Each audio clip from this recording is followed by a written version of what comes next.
क्या आप भी अपनी छोटी सी पोस्ट से परेशान हो चुके हैं? क्या आप भी रातों रात अपनी लाइफ के वक्त को, जज्बात को, हालात को बदल देना चाहते हैं? क्या आप भी अपनी छोटी सी पोस्ट से सीधा गैजेटेड ऑफिसर बनना चाहते हैं? तो मैं हूं Komar Sarathi and welcome back to the channel. आज के इस सेशन में, इस वीडियो में मैं आपके लिए बहुत बड़ी खुशखबरी लेकर आया हूं। खुशखबरी क्या है दोस्तों? हमारी हरियाणा गवर्नमेंट ने आपके लिए HSAS एग्जाम्स 2026 के फॉर्म ओपन किए हैं। ये फॉर्म है दोस्तों, ये फॉर्म है जो ग्रुप बी एंड सी के एम्प्लॉई है, उनके पास एक बिग अपॉर्चुनिटी है। क्या अपॉर्चुनिटी है? वो अपनी सीधी छोटी सी पोस्ट से सेक्शन ऑफिसर बन सकते हैं, गेस्टेड ऑफिसर बन सकते हैं। ये HSAS एग्जाम है क्या? HSAS एग्जाम है Haryana state account service exam. ठीक है, इसके अंदर क्या होता है? इसके अंदर जो ग्रुप बी एंड सी के एम्प्लॉय है, रेगुलर एम्प्लॉय है, उनके पास, उनको इस एग्जाम को क्रैक करके वो डायरेक्ट सेक्शन ऑफिसर बन सकते हैं, अकाउंट ऑफिसर बन सकते हैं, वो भी फाइनेंस डिपार्टमेंट में, फाइनेंस डिपार्टमेंट के अंदर। ठीक है, क्या आप भी इसके लिए एलिजिबल हैं? आइए जानते हैं वीडियो में। HSAS Haryana state account service examination, इसकी मेन एलिजिबिलिटी क्या है? मेन एलिजिबिलिटी क्या है? एक तो आप हरियाणा गवर्नमेंट के अंदर रेगुलर एम्प्लॉय होने चाहिए, रेगुलर एम्प्लॉय होने चाहिए। कौन सी पोस्ट पर? कोई भी पोस्ट हो, लेकिन आपकी ग्रुप बी और सी के अंदर वो पोस्ट आती हो। ठीक है, अब इसकी एलिजिबिलिटी क्या है? इसकी एलिजिबिलिटी क्या है? वो है मेरे भाई, सबसे पहले तो आपकी क्वालिफिकेशन। आपके पास कम से कम आप ग्रेजुएट होने चाहिए, चाहे वो कौन सी भी स्ट्रीम हो, आपके पास ग्रेजुएशन की डिग्री होनी चाहिए। दूसरा क्या है? आपके जो डिपार्टमेंट है, बोर्ड है, कॉरपोरेशन है, यूनिवर्सिटी है, या कोई कॉन्स्टिट्यूशनल बॉडी है, उसके अंदर आपकी रेगुलर सर्विस मिनिमम 3 इयर्स होनी चाहिए। 3 साल की आपकी सेटिस्फैक्ट्री सर्विसेज कंप्लीट होनी चाहिए। ठीक है, चौथी कंडीशन क्या है? कि जो आपकी एसीआर रिपोर्ट होती है, एसीआर रिपोर्ट है, वो कम से कम 70% इससे ऊपर गुड होनी चाहिए, या इससे ऊपर की ग्रेड होनी चाहिए। ठीक है मेरे भाई, ये आपकी रिक्वायरमेंट है इस एग्जाम में अपीयर होने के लिए। अब ये एग्जाम है क्या?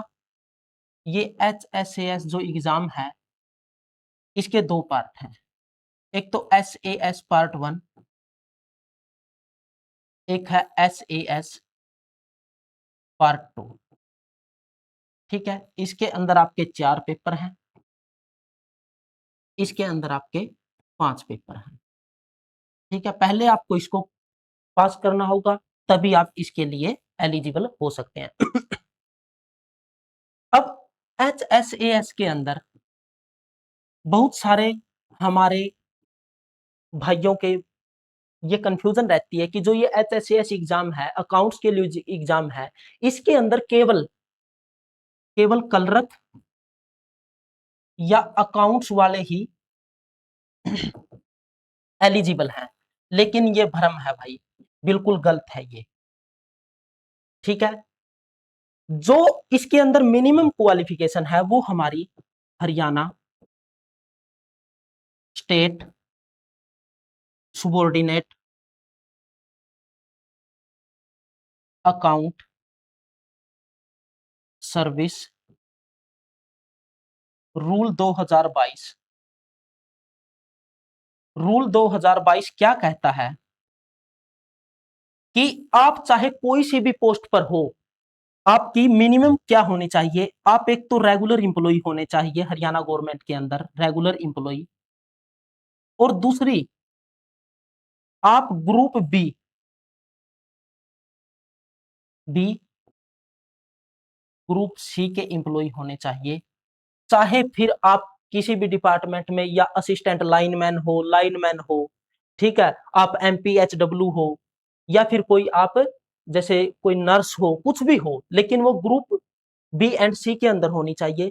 3 साल आपकी कंप्लीट होनी चाहिए सर्विस के अंदर, और आपकी कम से कम एलिजिबिलिटी है वो आपकी बीए ग्रेजुएशन होनी चाहिए, ग्रेजुएशन भी वो किसी भी सब्जेक्ट में हो, और आप रेगुलर एम्प्लॉय होने चाहिए डिपार्टमेंट के, किसी बोर्ड कॉर्पोरेशन के या कॉन्स्टिट्यूशनल बॉडी के।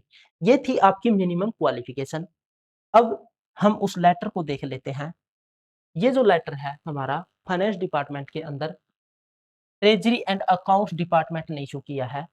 इसके अंदर क्या बताया है कि जो Haryana state account service examination है, उसकी एक्सपेक्टेड डेट जो कंडक्ट होने वाली है वो है आपकी अक्टूबर एंड नवंबर 2026 के अंदर ये एग्जाम आपका कंडक्ट करवा लिया जाएगा।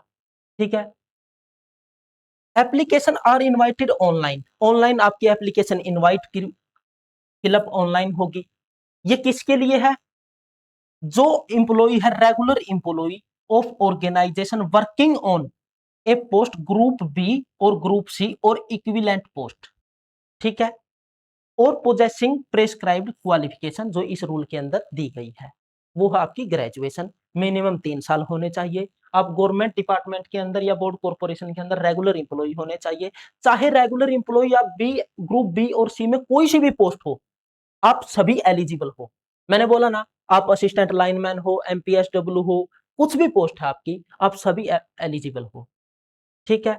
अब आपको क्या क्या करना होगा? आपको अप्लाई करके जो वो है कैंडिडेट की एक आपकी जो ईमानदारी है, इंटीग्रिटी है, वो बेदाग होनी चाहिए। उस पर किसी भी प्रकार का दाग धब्बा नहीं होना चाहिए। ठीक है। The head of the department और एनी ऑफिसर वो क्या क्या अथोराइज करेगा? एक तो आपका जो कैंडिडेट है वो ये डिक्लेयर करेगा, ये सर्टिफाई करेगा, कौन? हेड ऑफ द डिपार्टमेंट, या फिर जिसने हेड ऑफ डिपार्टमेंट ने अपने राइट्स किसी अपने दूसरे कर्म ऑफिसर को दिए हैं, वो एडिशनल डायरेक्टर से, जो एडिशनल डायरेक्टर है उससे नीचे वाली पोस्ट पर नहीं होना चाहिए। ठीक है।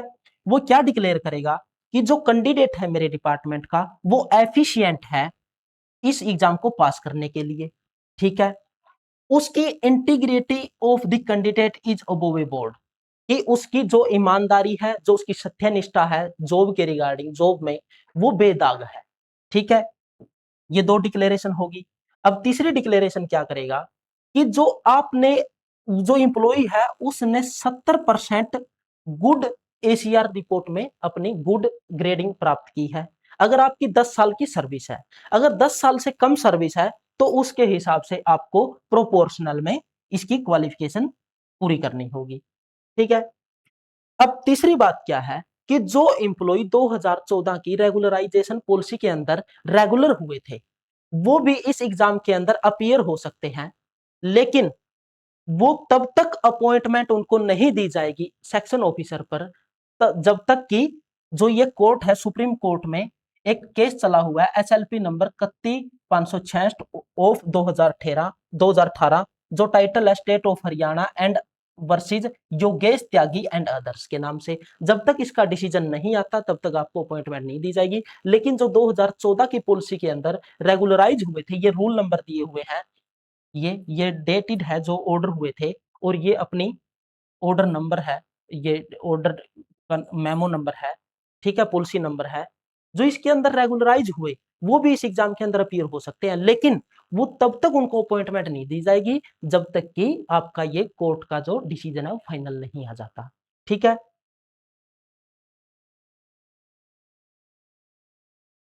अब है जो आपकी फीस है वो 3,000 रुपए रहने वाली है। आपको फॉर्म अप्लाई करना होगा, वो सरल पोर्टल से फॉर्म अप्लाई होगा आपका, सरल पोर्टल से फॉर्म अप्लाई होगा। उसकी फीस 3000 रुपए रहने वाली है। ठीक है। अब हेड ऑफ द डिपार्टमेंट है, the following instruction should be kept in view by the head of department any officer. वो क्या करेगा, उसको ये भी डिक्लेयर करना होगा जो हेड ऑफ डिपार्टमेंट है कि जो एप्लीकेशन है वो कंप्लीट की गई है, उसमें जो जो पार्टिकुलर एंट्री की है वो बिल्कुल सही है एज पर प्रोवाइडेड इंफॉर्मेशन। ठीक है।